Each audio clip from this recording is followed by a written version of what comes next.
Carolingian Renaissance succeeded in building a strong shared core of Christian texts and practice for most of what would become France and Germany. Southern England was also linked to this Christian network of churches. The popes were nominally in control of this network, but in reality, national elite churchmen had a lot of control. With the collapse of the Carolingians and the immigration of non-Christian Vikings and Magyars, the 10th century saw another period of cultural and political disunity. A series of popes and bishops worked to counter this decline, but most of them still accepted the idea of regional control. East Frankish bishops in what is now Germany were generally loyal to one another and the idea that they were different than West Frankish bishops, now France. Language differences helped this divide as only churchmen used Latin anymore. The regional languages of French, German, and Italian were used much more often in daily life. This meant that Latin became more and more of a ritualized language that few could understand. Common people learned more and more on the direction of professional clergy.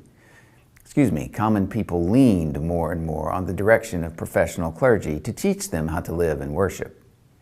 At the same time, literacy and education were slowly increasing, and not all people were content to live as the clergy instructed.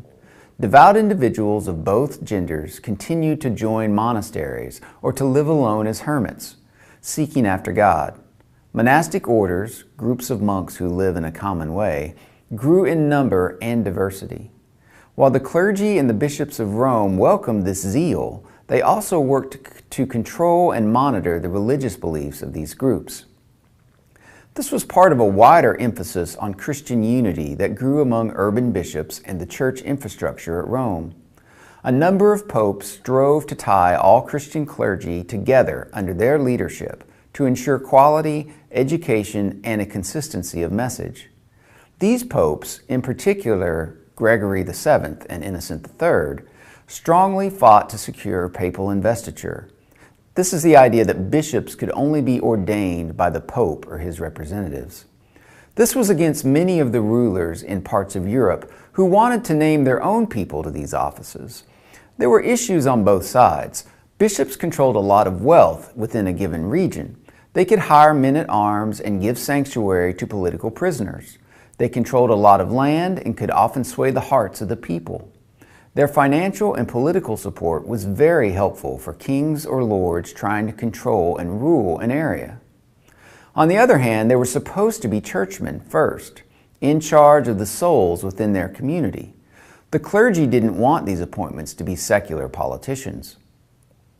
Ultimately, the popes won this battle, but as national kings grew stronger, they began to push to simply tax or take church lands when needed. The battle between church and state would never completely end. The church just controlled too many resources within a nation for a king to not want or need control.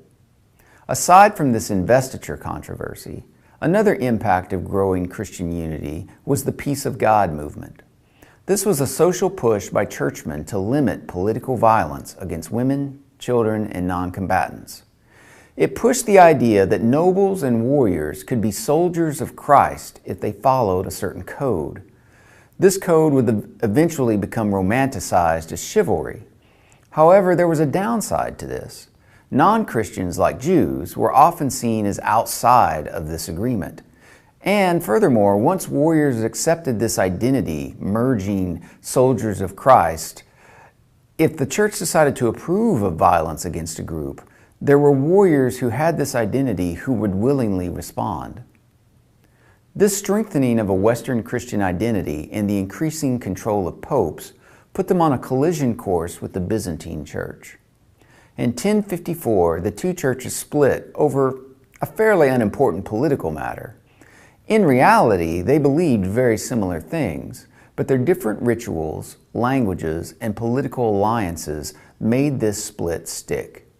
The western half became the Roman Catholic Church, and the Byzantine region became the Greek Orthodox Church. The split was furthered by the Crusades, an armed invasion of Byzantine and Muslim territory by Western religious warriors, soldiers of Christ, between 1100 and 1400 AD.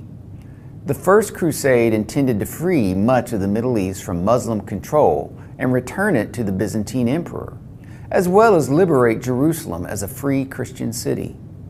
The reality, however, was a bloody conquest of Jerusalem, the conquest of small territories along the Mediterranean coast that were really Byzantine, and the establishment of Western-style kingdoms that often fought the Byzantine emperors as often as they fought Muslim forces.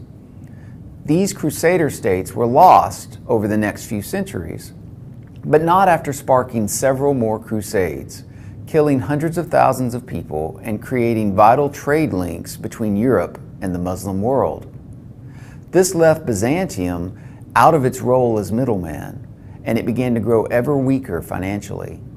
In 1205, Western Crusaders conquered Constantinople and ruled Byzantium for several decades before being chased out by Greek forces.